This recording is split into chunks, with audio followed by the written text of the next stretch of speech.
Thank you. Appreciate it. Thanks. Good morning, everybody. How many people went to the party last night and still are making it here this morning? Okay, that's pretty impressive. I didn't, but it's good to be here. Thank you so much for coming. So today's presentation is like intended to talk a little bit about data, and not just data for the sake of talking about data, but data that we actually know exists. But before I get started, I really want to thank all the organizers from ICBC. This has been a really great conference. This is actually our third year here.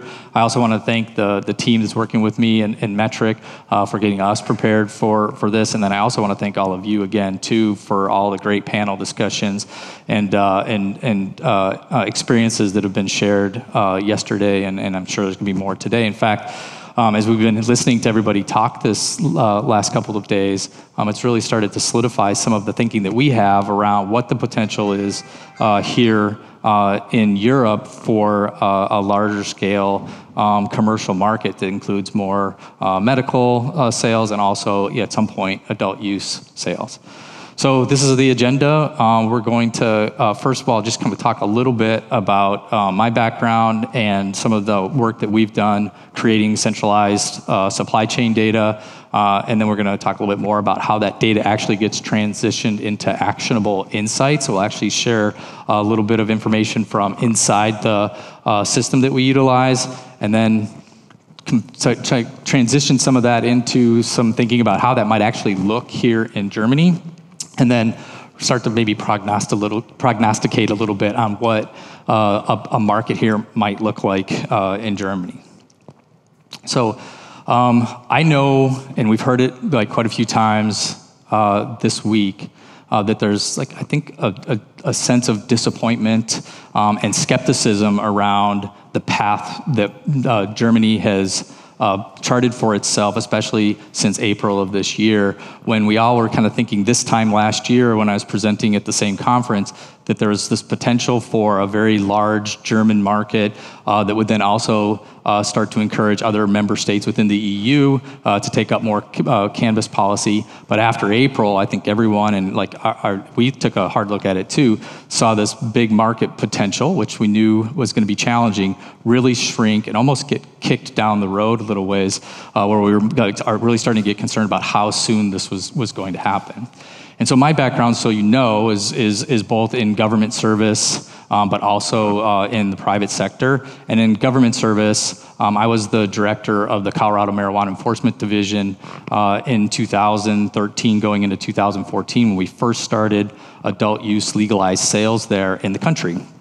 And at the time, we had really three goals that were preoccupying our thinking. The first one was to do everything we could to disrupt the illicit market, and then supplant that illicit market with a viable commercial market that could produce a much safer product at scale to consumers. And then the third one, which was not unimportant, but was we wanted to limit the amount of exposure that children had to cannabis products, whether they were illicit products or commercialized products. And so that was back in 2013, going into 2014. Those are the exact same goals that we keep here, get repeated by countries that are contemplating more permissive cannabis policy. And so now, since that time, we've been part of, and I've been part of, close to 24 different implementations of cannabis policy. And as we've seen it played out, we've seen a lot of different approaches to that cannabis policy, I've seen a lot of successes and a lot of failures, but when we lay over all that experience, over the pathway that Germany has stated, we still see a viable path forward for a commercial market at scale that can be done within the confines of a scientific framework that would help not only address some of the concerns and the goals that government has for legalization, but to actually build sustainable, investable marketplace for cannabis in here, which is great news, I think, for everybody in the room who's really focused on kind of the business side of this. So what I'm going to do today is I'm going to use supply chain data to kind of illustrate and substantiate some of the things that we think could be outlined as success factors for countries in Europe to follow based on kind of what we know from other marketplaces. So sticking with the nostalgic look back on my experiences in government, when we first started regulating cannabis in 2013 and 2014 for adult use in Colorado, we were like aware of the fact that there was a dearth of data that was available. In fact, one of the first things we started to realize is that there were massive gaps in data where people assumed there would be data. So, for example, we assumed that there was data that existed already on youth consumption rates or driving under the influence of cannabis or testing data, et cetera. There was just like what we learned is that data hadn't been collected at all during the prior to adult use legalization. And so as a state and as a government, we became hyper focused on trying to collect the right data to be able to inform the market. And we realized at that time that we were going to have to recreate the data structures to collect the data and start all over with brand new baseline data, which is probably to some extent true in a lot of the countries here in Europe. We were also cognizantly aware of the fact that the industry was brand new. It's not what it didn't have the same appearance that it does in a lot of ways today. It wasn't uncommon at all for us to see handwritten labels on products that were being sold at retail. It wasn't uncommon. We actually saw concentrate production done in slow cookers. We call them crock pots in the U.S. or washing machines. We saw cold water extraction of cannabis concentrates in older washing machines. And then we also saw packaging that was probably more similar to what you would see at a high school bake sale than an actual retail marketplace.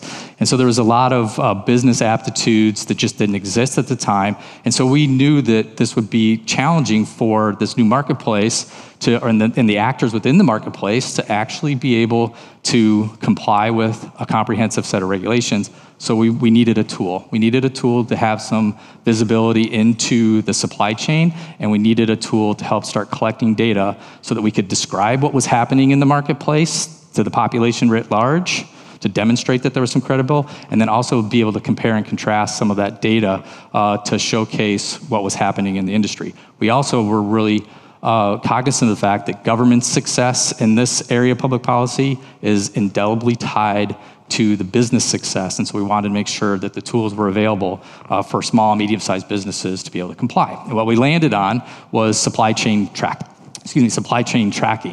And just a quick little overview of how that works. In almost every supply chain tracking system, there's a physical tag that goes on every plant that follows that plant all the way through its life cycle, all the way up until the point where it gets harvested. And then as the plant material is packaged into other things like trim to go to a manufacturer for concentrate productions, or testing batches going to testing facilities, or buds going to storefronts, all those products get packaged and they get transported to various other licensed premises, and it's tracked all the way through the supply chain, and all of those data events are collected from the time it's a little baby plant all the way to the time it's sold at the point of sale. So every movement from one room to the next, the date of the harvest, how much the yields were, the results of the tests, how much it sold for at wholesale, how long it took to transport it to a facility, and then how much it sold for at the point of sale. Those things and everything else is collected along the entire supply chain. So government has transparency into what the licensed community or the regulated community is reporting in, and businesses then can, if the government chooses to, can see a lot of the aggregated data from the supply chain to help make strong business decisions going forward. So to illustrate this a little bit further, we're going to talk a little bit more about some of the actionable data that comes from having a centralized platform where many of the stakeholders within the cannabis industry co-create value with one another. And so what we've done is we've created what we would call like a sample jurisdiction or a fictional jurisdiction to demonstrate some of what you can see in our system. And I'm going to start with two slides that are going to be the bookends of the supply chain. One is like how much cannabis is output by a particular market, followed by what does that equate to in sales. And so think of this as if you're trying to like frame the size of the sample market that we've created for you, think of it as a state that's somewhere between 10 to 12 million people in population, that has a long-standing medical program and an adult use program that's been ramping up since around 2019 for the first full year. And what you can see here, kind of looking a couple of years after this market's really been up and running, that the commercial market takes time to be able to supply all of the inputs into the product categories. So in 2020, we are at 181 metric tons in our sample market. By the time we got to 2022, we were closer to 925 metric tons. So if you put that into perspective, the Haukapp study that was done here in Germany, where they estimated it at 400 metric tons, this is a market of like 10 to 12 million, and we're seeing something closer to 920 metric tons of cannabis produced. And there's a lot of reasons why that might be. It might be that edible products or concentrates take up a big part of the marketplace, which also takes up more plant material, and many other different things. But I think what the most important thing to understand is that even if, and this kind of gets to my unapologetic optimism around what could happen here in Germany, is even if Germany were to legalize today and intend on having their initial sales start January 1st of 2024, there is no way that even the full-scale legalization model would be able to accommodate the demand for cannabis here in Germany on day one. It's going to take a matter of years for that to be able to ramp up. And so when we think about that in the context of social clubs and model projects, they could potentially produce, if done well and at scale, in a sizable enough market of somewhere around 5 to 10, 12 million people of the German market, they could actually potentially produce a fair amount of the product for the entire demand in Germany. So to kind of put this in perspective, I think a lot of times, and again, I know this is a little self-serving because I have such close ties to the Colorado model, but it's considered to be one of the more mature marketplaces in the world for cannabis. And even though it's been fully legalized for a number of years now, since 2014 when the first sales began, less than half of the local jurisdictions in the state of Colorado allow for cannabis commercialized operations within the state. And if you look at a state like California, which is massive, which is starting to get close to like half the size of Germany in terms of population, it also has a local approval requirement in its law, and less than half of those local jurisdictions have allowed for cannabis commercialized activities in their jurisdictions. So that means that supply in those states is coming, that goes to people who live in cities or counties that do not allow for commercialized cannabis. They're still able to supply the cannabis that people are going to consume. So this was one end of the bookend, the inputs into the system. This is the other end. This is the sales. So if you look at our sample market, we see that buying patterns are also a little slower to shift. So overnight, consumers are not going to trust that the commercial market and all the products that are produced in that market are fit for their needs, and there just might be supply shortages that prevent that from happening. But we see that buying patterns also kind of follow a similar trajectory, where the consumers are purchasing more and more over time, and then businesses are ramping up or scaling their operations to be able to meet that. But again, it doesn't happen overnight. It takes a little bit of time for this to happen. So this is a bit of an eye chart, so I want to take a little bit of time to explain it. So we've looked at both all the inputs to the supply chain, and we've looked at what the total sales. So now we can start taking a look at the breakdown of sales, or what the breakdown of sales look by product category. So for you all in the upper left-hand corner of the screen is the market share per product category. So we have 7 categories that we've listed here for our sample marketplace. And what we did here is we took the sales that we had from the previous slide, and we broke it down within the categories, so you can start to get a little better understanding of how much of the various product categories are purchased and consumed. So on our slide here, roughly 45 to 50% of the market has consistently been with smokable bud that goes directly to the store from cultivations, followed by concentrates. And think of concentrates as essentially like vaping products and other types of concentrates, along with infused edibles that are a bit of a distant third in comparison to those two categories of buds and concentrate. And then on the right-hand side, because this is a very important issue, is you're able to actually track what happens to pricing of products over time. So in a saturated market where we think that there's overproduction of cannabis, oftentimes we see prices really starting to decline, rather than the scenario that we have here where cannabis bud is actually kind of like continuing to climb throughout the first five years of legalization. And we also start to see concentrate productions start to decline in this particular scenario.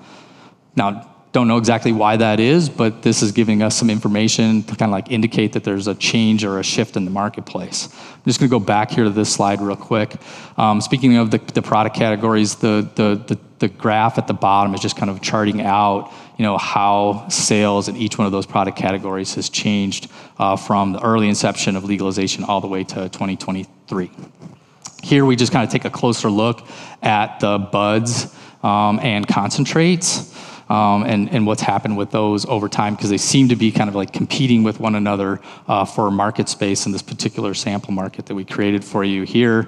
And it also might be on the concentrate side that those have become much more popular products, and so they're producing more and more of those. And as more of them are available in the supply chain, then the prices are decreasing too. The bottom line, though, is that we can always look. Again, kind of going back to this slide, we can always kind of look at these things to get a closer look at in more detail. So while I'm showing you the aggregate kind of bigger picture data, we can drill down all the way into, or government can drill down all the way into the different categories of products to get more insights, which also is kind of like, kind of gets us to this next slide. As I mentioned earlier, like part of the reason we want to have a kind of like centralized collection point for data is so that we can inform and evolve the policy as we see changes in the marketplace that might be negatively impacting businesses within the within that regulated community. And one of the more common things that we hear when concerning ourselves about market segments is, what is the impact going to be when adult use is implemented on medical programs that already existed beforehand? And what we see here is kind of like a common pattern that we've seen in a lot of different states, where the adult use legalization, as it's ramping up, we actually see increases in patient counts and medical sales as the regulated adult use market is really kind of starting to take hold. And then as the adult use sales surpass the medical sales, then we start to see those decline back to what they were prior to legalization. And there could be a lot of reasons for that. It could have to do with pricing in adult use and medical being in parity with one another, and so patients migrate back towards the adult use market. Or like in some of our states, we actually see where the medical sales are staying somewhat steady, and that might be because that the products that are offered to patients are altogether different than the products that are offered to in the adult use market. So there are markets still in the U.S. where the medical products are more focused on high potency, low calories versus lower potency products that are offered in the market. At any rate, if you look at the data that's down towards the bottom of the slide, it's a lot of data, but it's still looking at how, not only are we looking at the different segments and gross sales, but we're also looking at how those different customers and their buying patterns are shifting over time. So we can tell if patient purchases are shifting away from smokable cannabis to concentrates or edibles, or vice versa, and then we can take a much closer look at what's happening in the marketplace to make informed decisions about that, both as a business, but also as government actors too. Here's a closer look at the cultivation. So going back to cultivation, one thing that I think is really important to mention here is, or just like to kind of point out to you, is the number 226. So when we put our data together, we ended up with actually a fairly high number. Any cultivators here in the audience? All right, so that's a pretty high number, what you probably celebrate if you had 226 that you packaged out of every plant. So that's a pretty sizable number.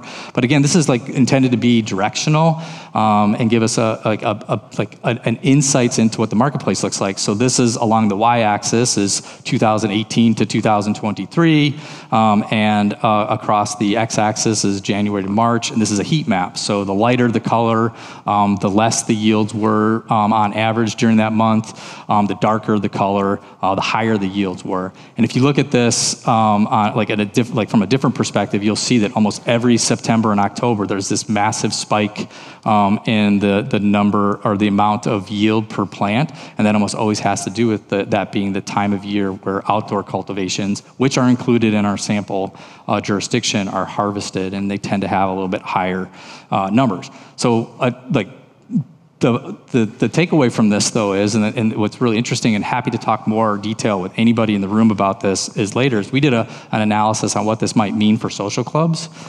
So if a social club, just say it was like 200 grams was the gold standard per plant you harvested, if you were only able to do that, like 65% of that your first year in production, and you had 500 customers as part of your, or 500 members as part of your social clubs, and assuming that those 3 plants that you're allowed to home grow can be delegated to the social club, a social club, a good grower would be able to harvest those 3 plants 4 times a year. And if they were able to do that, and assuming the numbers that we're using to kind of inform the analysis out of our system, they'd actually be as big or bigger than 50% of the regulated cultivations that exist in the U.S. Those are rough directional numbers, but social clubs could potentially be significantly sized, and so that kind of gets us thinking about like the different schools of thought on how social clubs should be structured going forward. One is that if they can be sizable, that there probably should be some form of sensible kind of like small scale regulation and transparency of that marketplace. And then the other side of it that we think about a lot is the reality that those social clubs are probably going to at some point want to transition into the fully regulated for-profit model. And so thinking strategically now, like how do we start to collect data on those so that we can better understand how they're impacted over time when the market continues to grow with regional model projects, et cetera. So. Now I want to kind of transition a little bit out of that, but before I do, what I want to just like really drive home on all the data that we just looked at in the previous half a dozen or so slides is that data that we've collected has been proven in every state that we operate, and we operate in 23 different states, plus there's other companies that do similar work to us. So almost every state in the US and Canada, they do some form of track and trace data, and that data has been proven to be evidentiary in value. And if it's evidentiary in value in a judicial system, it can also certainly be used as evidence to support science. And I think we've heard a couple of times today that it's very important. Whatever framework gets adopted in the EU under current circumstances for regional model projects has to fit into a scientific framework. And we think that the data that exists right now for describing what happens in the markets and then being able to compare and contrast between the various regional model projects is a viable path forward for creating regional model projects that can be done at scale so that the market supports business models like all of yours, and it also supports investment into those business models, something that makes it sustainable going forward. So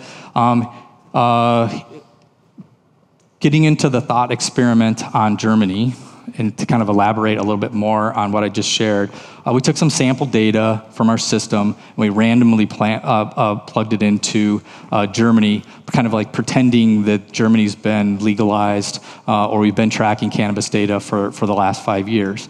And again, I mentioned that it's really important, like from a scientific standpoint, for government officials to be able to describe and compare and contrast. We've randomly assigned data from different areas within the US market into states to kind of just demonstrate for you. Please don't put a lot of stock on these numbers. It's like we really think that there's going to be $1 billion in sales in Bavaria. I think we know Bavaria is probably one of the states that may be slower to take up regional products, but the idea is that you're able to use the data that's collected within a shared system where everyone's co-creating value and be able to compare and contrast what's happening in those regions. And then you can even take a little bit deeper dive into those various regions and get a better understanding of what might be happening with those, like, for example, with product category sales. This is just one example. I mean, we could look at test results, we could look at transports, we could look at plant yields, we could look at almost anything that's in the system,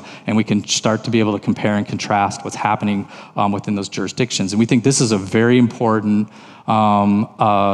aspect of creating a scientific framework, and we also think it kind of fits into that definition, although it's a little bit different way of thinking than I think we've seen in other attempts at adult use legalization outside of the US. So with that, I want to kind of like close with a couple of thoughts that we've had as we are watching closely what's happening here in Europe. One is like we're actually really excited about what the potential is here. And one of the reasons why we're so excited is we've seen this replicated time and time again, where government collaborates with the industry and other stakeholders that exist within the ecosystem to support an industry's effort to supplant the illicit market and replace it with safer products.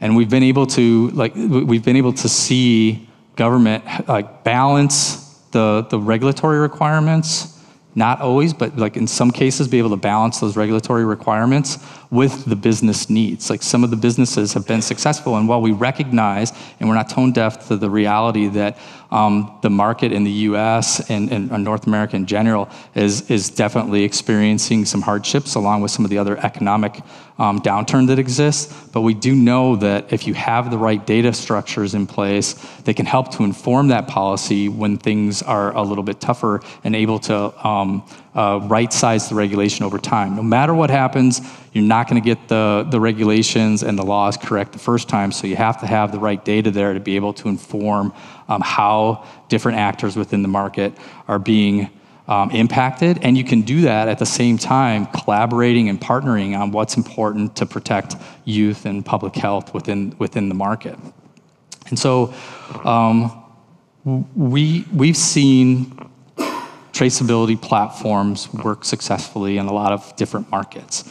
And to put that into perspective of what's happening here in Europe, and in particular today, it's focusing a little bit more on Germany, is that research is going to be key for regional model projects. And we think that the research can be structured in such a way as where you can have a scalable regional model marketplace that's investable and sustainable. And we think that while that's happening, that this could also be done alongside of what is already a viable medical market here in Germany that can coexist alongside of the adult use market. But to ensure that that's more likely to happen, we think that it's important for the data to be collected so that you can actually kind of showcase and be able to demonstrate what different decisions on the regulatory front kind of impact that they're having on various segments of the market, and including the medical market. And then the last one, just recognizing the fact that every time, with almost without exception, where there's been a small allowance or a modest allowance for like an unregulated nonprofit framework for providing cannabis, whether it's in medical or whether it's in adult use, it always takes on the form of a commercial market at some point. Maybe not right out of the chute, but a couple of years down the road or so, it almost always takes on the appearance of a commercial framework. So since we know that to be the case, and we know that social clubs has the potential to be one of the key policy levers that Germany wants to pull here, then knowing that those are eventually going to be taking on a commercial appearance, then now's a really good time to start thinking strategically about how social clubs can scale and grow to meet some of the demand which out of the chute, but also have a viable option at some point in the future to be able to transition into what we also think is likely to happen, which is a more full-scale adult use marketplace.